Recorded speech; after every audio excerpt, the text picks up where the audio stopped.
Please tell us more about yourself and your journey. Thank you so much, Aayushi, for having me here. I know it's been a while since we prepped for this, and we're finally here. So grateful for your invitation, and I wish you a lot of success in this new launch of your podcast. I know that you'll have tons of great interviews coming up, and yeah, very grateful to be part of this project as well. That's very sweet of you. Thank you. Please tell our audience more about your journey, what you are, how you are, and my favorite part, how awesome you're working on LinkedIn.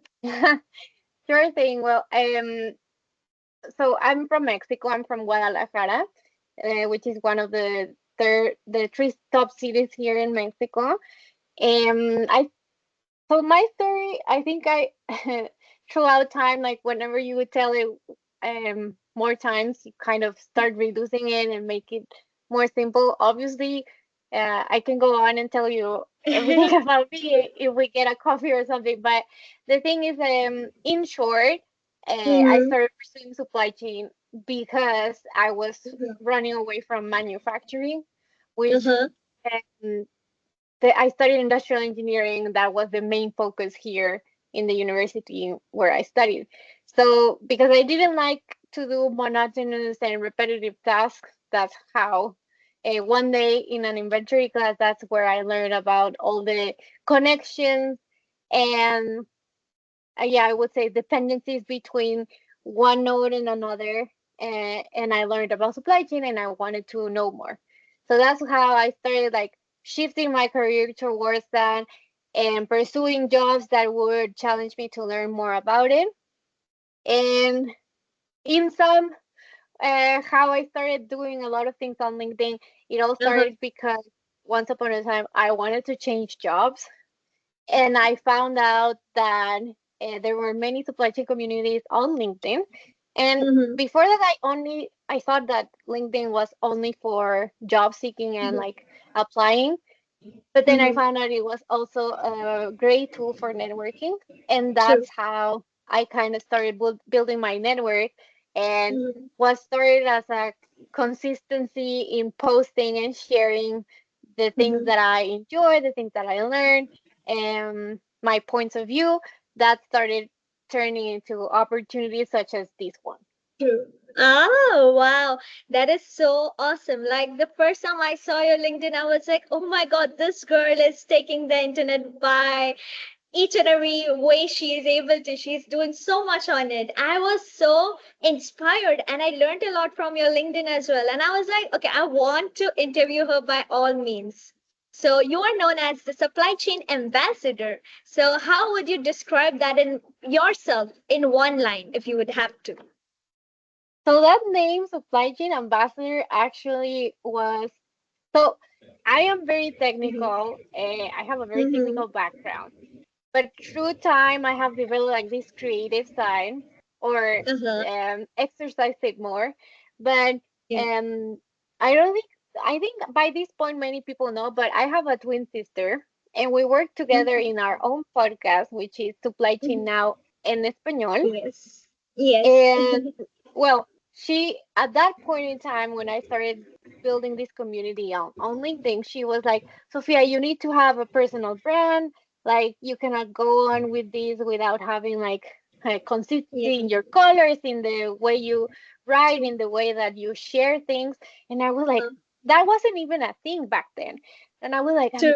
are you sure that I need to do this, that I need to focus on that? And that's how she like kind of assigned me that name. She told me like this would be a great name because Yes. uh, you do so much for the industry, and that's how the name started. But yeah, I True. think going back to your question, how would I describe myself? So I'm someone that consistently looks for new challenges, that loves solving problems and having control over things that sometimes you cannot control. But True. I try to compensate it with a lot of planning.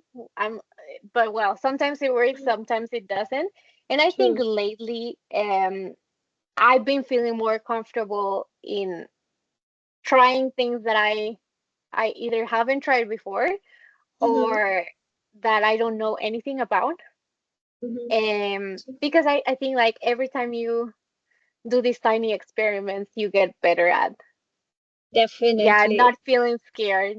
Oh, yeah. And I think the fact that you turned your passion into such an important personal branding way opportunity is a very big deal. And the fact that your friend literally pushed you to be like, come on, you can do it. And now you're one of the best top voices on LinkedIn makes a very, very big difference.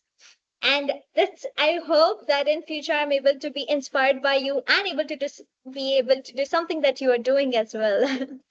Oh, please come and join this community of top I would voices. love We to. need more people in supply chain, so more than welcome. True. And if you Mhm. ever need tips or things, yeah, advice on that, we're very open to help you and Wow. be by I your would side. love that. I would love that. I am super fresh and super new to the whole thing. My major idea with this initiative is to network, get to know how the sector works. Because, so for me, it's just been 6 months with my master's. Hmm. And the master's with my university, it's like they just have three core subjects. And supply chain is just one of them, which was just for like 6 months, and that's it. So I was like, Okay. but what if I want to know more and in detail? And I was like, I think the best way is to just talk to people who already know about the sector. So that's what got me here. Yeah, And for completely many agree. people who might not be knowing, you have transitioned from roles in airport data analytics and e-commerce Hmm. and you are now optimizing distribution networks at HP. So what leadership lessons did you carry across those transitioning period? I think whenever or Mm-hmm. when I started working and getting paid for the work that I Mm-hmm. did, because before I did like internships or like small projects in other companies. But I would say that I started very with a lot of energy and I attempted to change things right away.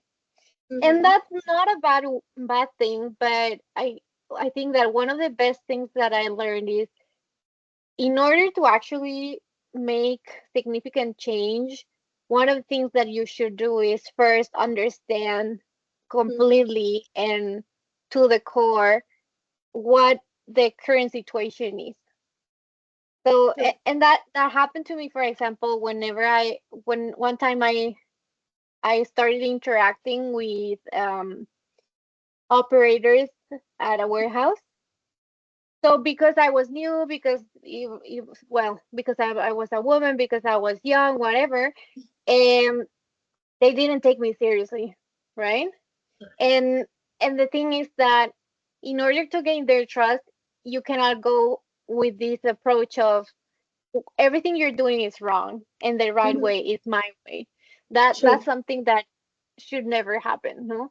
Mm-hmm. And I mean I'm humble and I want to share that at some point it Yes. did happen. You know, I arrived there and I was like, no, this is all wrong. We need to change things and that's one of the main lessons that I learned. And the second thing that I will tell you is sometimes or well, more often than not, you'll face um you'll have two choices. Either you land, you stay like without moving and in one place and wait for things to happen, or you take the ownership to make things happen. True. And this is like be the leader that you wish you have because and maybe it's just my luck, but most of the leaders that I had have not at some point have let me down, no? So True. how can we keep pushing regardless of that? So either you take that leadership and you do it by yourself and you are the one that Mm-hmm. um, makes your team stick together and so on, and that makes you even a more valuable employee and a more valuable teammate than just waiting for things to change. Wow, Sophia, that's a very important life lesson that definitely is something I think you have definitely experienced it personally. So it comes even more strongly. And that is something we all should learn from. That if it's like if you can't wait to go with the flow, either Mm, make a difference yourself to make it happen. Exactly. Wow. And I love that you have encouraged peers to consider SEM for its dynamics, problem solving nature, and broad business exposure. What advice would you now give to someone just stepping into this field, like with so much recession and everything taking place around the world? I think Mm. I You have can take a many. minute to think, that's okay. Yeah, I think I do have a couple of advice, but right now what I'm seeing that the industry needs is um first of all, people that are willing to take decisions with Mhm, incomplete information and mhm. under high levels of uncertainty. So True.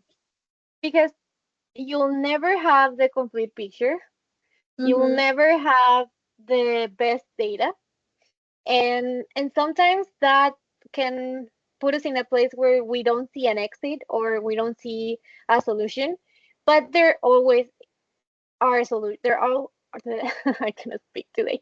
uh, there are always lots of solutions out there and True. ways to get things Mm-hmm. done, um, and sometimes they are unconventional, right? So, for example, if you're launching a new product and you want to know like how much of that product you'll sell in the future, but it's a new product, right? So you don't have historical data to do your forecast or to understand or True. try to understand the behavior of consumers, right?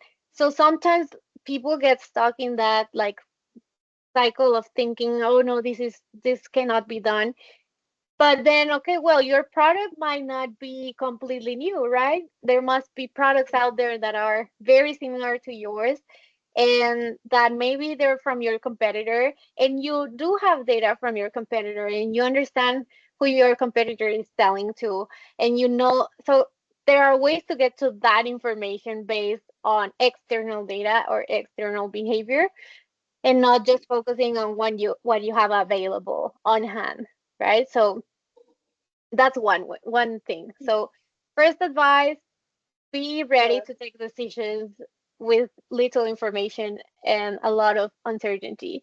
The True. second thing is practice communication. Uh-huh.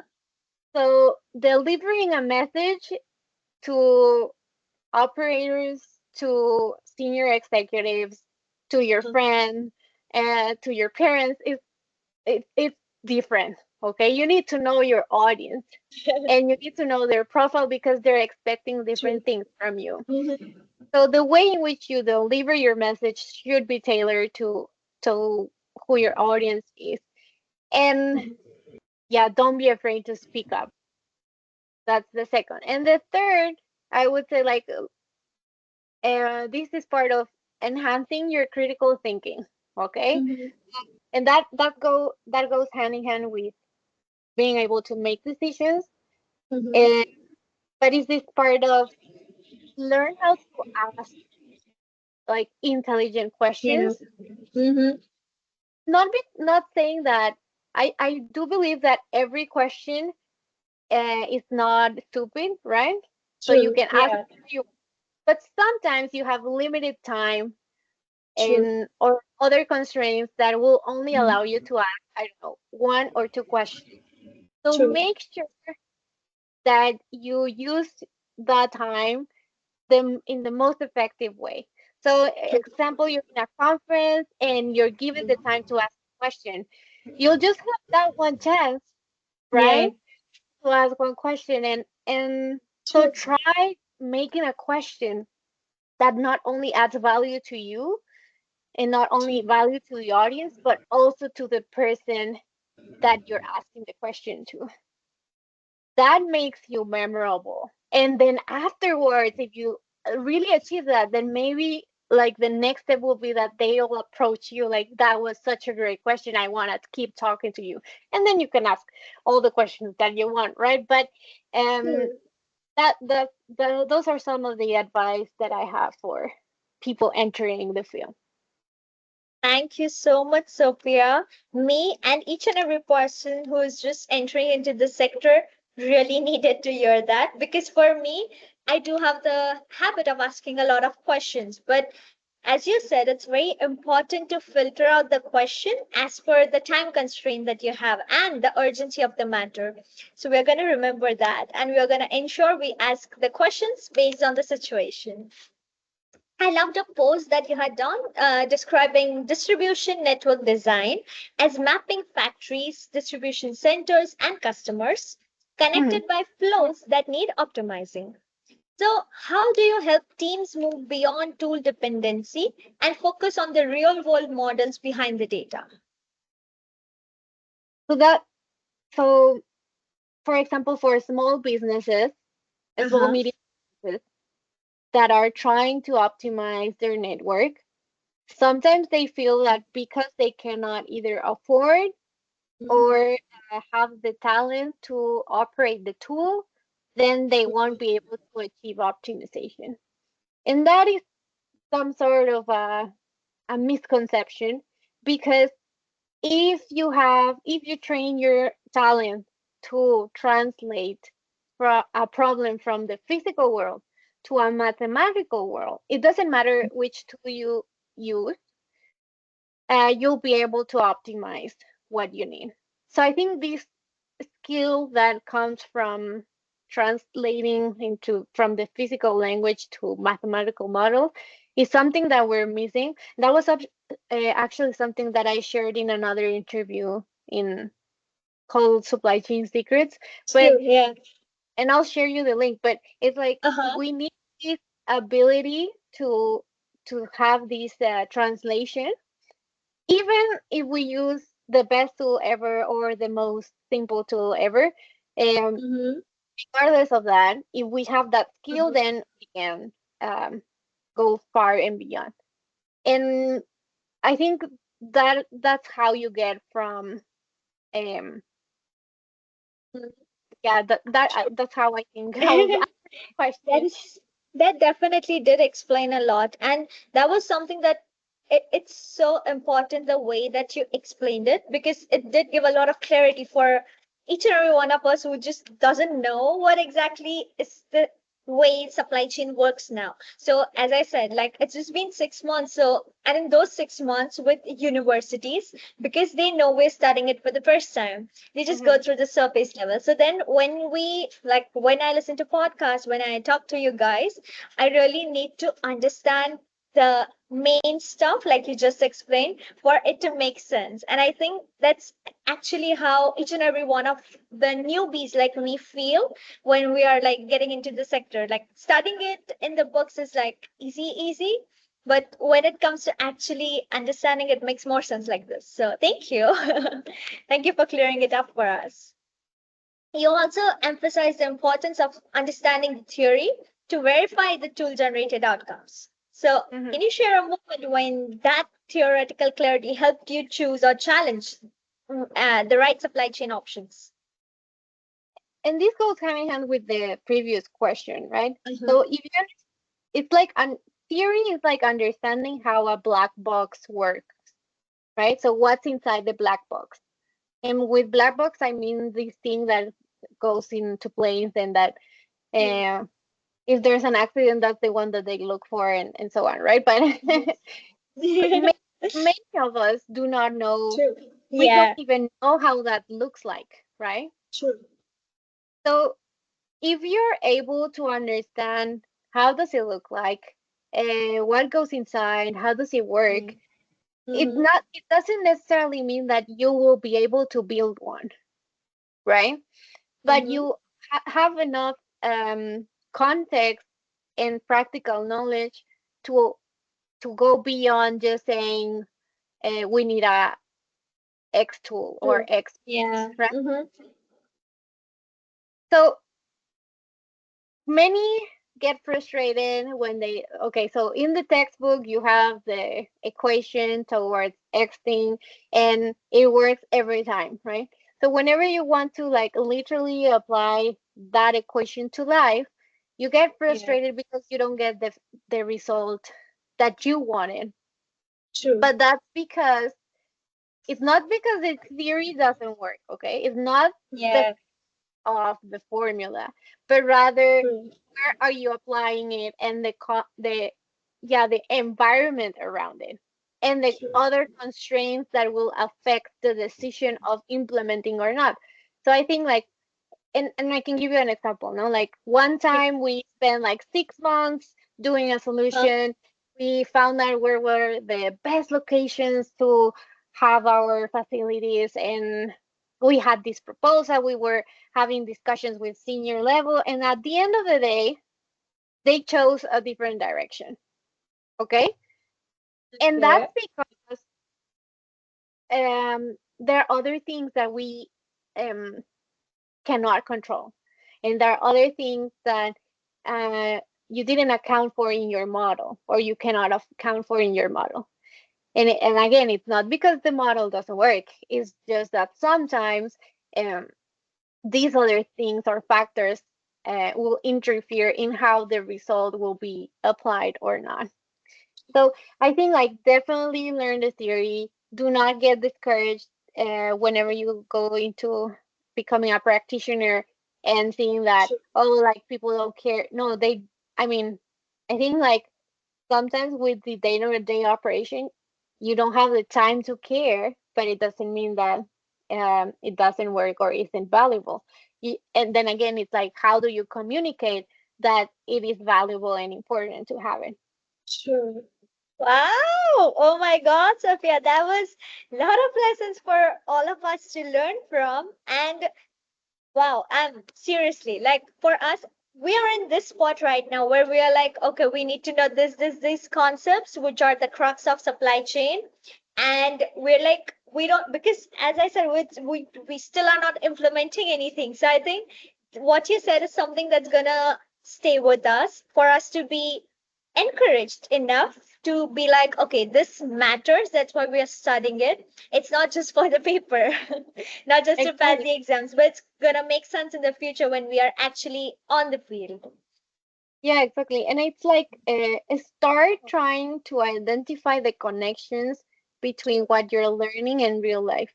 So Mm-hmm. uh, maybe you learn that in supply chain they use a transportation management system, no? A TMS.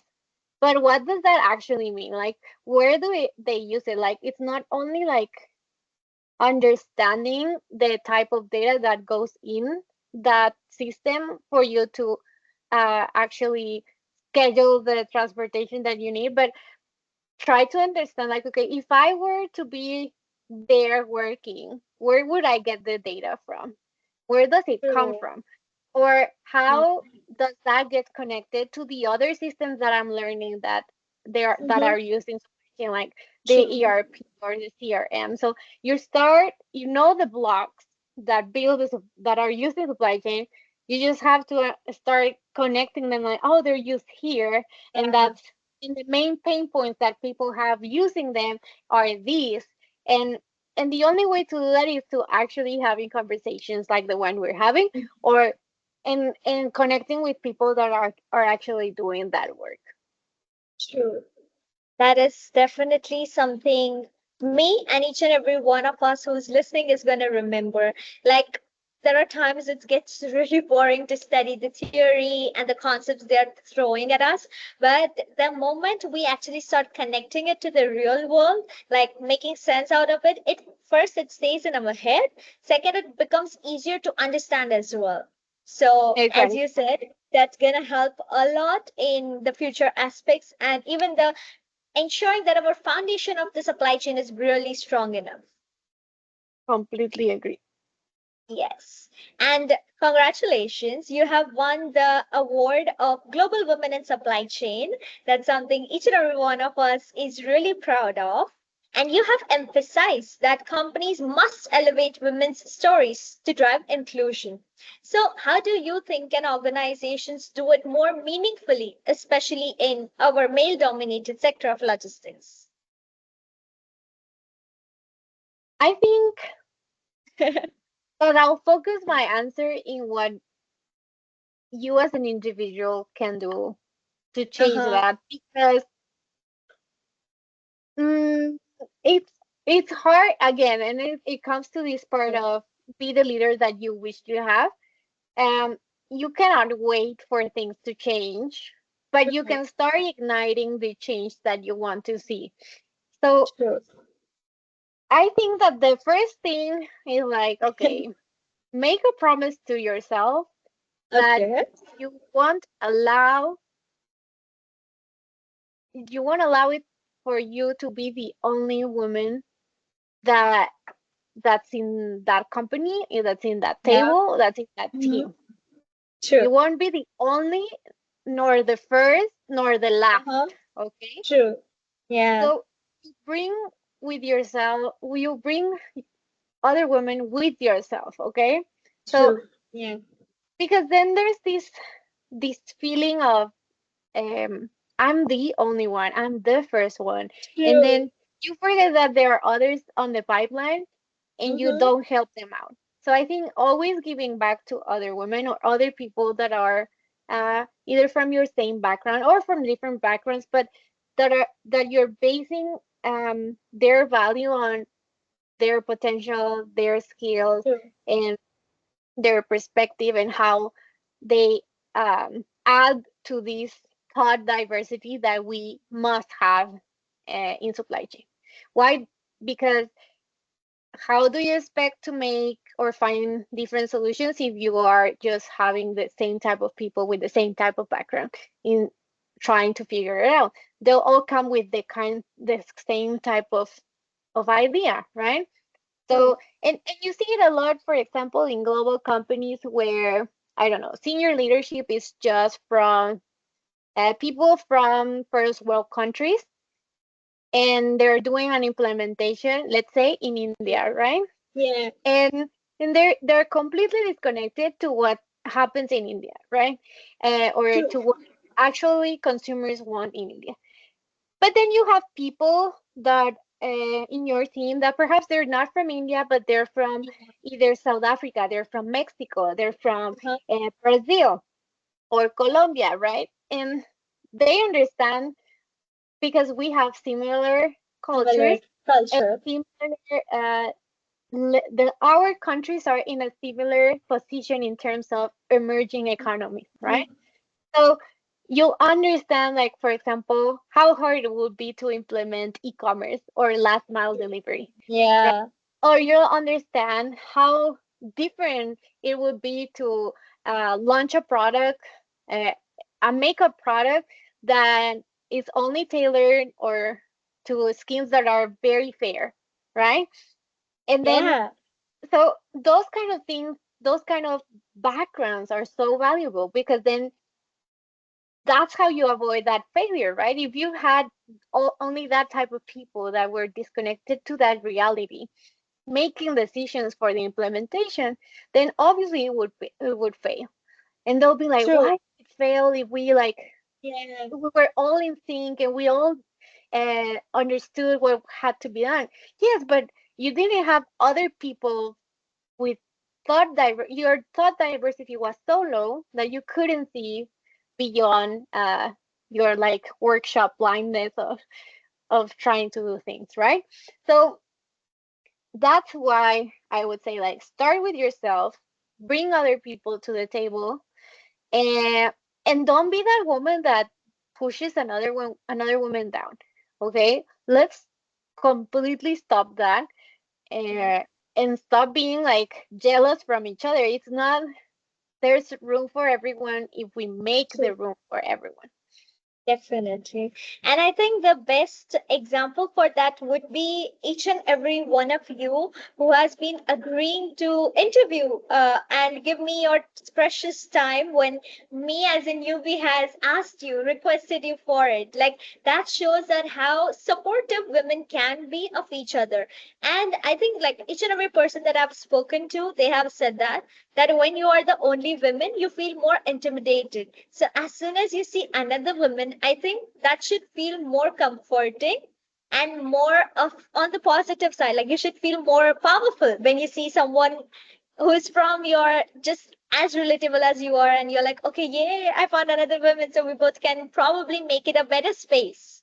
So I Uh, think that's how if each and every person out there starts seeing it, the competitive side would reduce and the inclusivity side would increase.